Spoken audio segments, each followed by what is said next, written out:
పశ్చిమ బెంగాల్ ఎన్నికల ప్రచారంలో భాగంగా పలు ర్యాలీల్లో పాల్గొన్న ప్రధాని మోదీ ఆ తర్వాత ఓ చిన్న దుకాణం దగ్గరకు వెళ్లడం ఆసక్తిగా మారింది. ఆ షాప్ లో మసాలా మరమరాలు తిని అందరినీ ఆశ్చర్యంలో ముంచెత్తారు.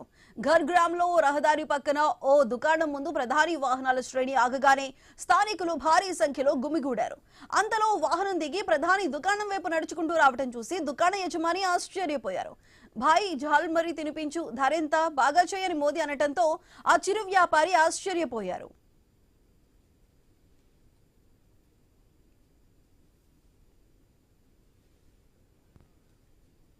మరమరాల్లో అన్ని పదార్థాలు వేయమంటారా అని ఆ దుకాణదారుడు అడిగారు. ఉప్పు తప్ప అన్ని వేయని మోదీ బదులిచ్చారు. ఉల్లిపాయలు తింటారని దుకాణదారుడు అడిగారు. ఉల్లిపాయలు తింటాను కానీ బుర్ర మాత్రం తినను అంటూ మోదీ నవ్వులు పోయించారు. మోదీ డబ్బులు ఇస్తున్నా తీసుకోవటానికి దుకాణదారుడు నిరాకరించారు. చివరికి ఒత్తిడి చేయడంతో డబ్బులు తీసుకున్నారు.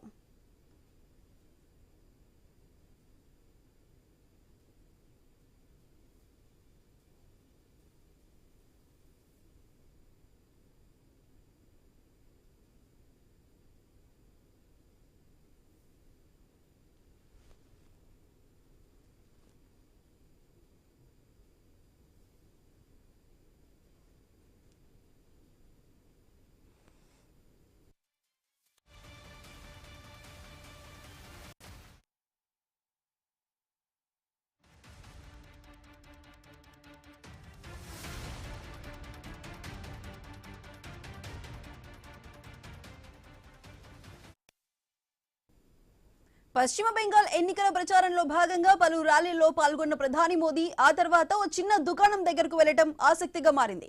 ఆ షాప్ లో మసాలా మరమరాలు తిని అందరినీ ఆశ్చర్యంలో ముంచెత్తారు. ఝార్గ్రామ్ లో రహదారి పక్కన ఓ దుకాణం ముందు ప్రధాని వాహనాల శ్రేణి ఆగగానే స్థానికులు భారీ సంఖ్యలో గుమిగూడారు. అంతలో వాహనం దిగి ప్రధాని దుకాణం వైపు నడుచుకుంటూ రావడం చూసి దుకాణ యజమాని ఆశ్చర్యపోయారు. భాయ్ ఝాల్మరీ తినిపించు, ధరెంత, బాగా చేయని మోదీ అనటంతో ఆ చిరు వ్యాపారి ఆశ్చర్యపోయారు.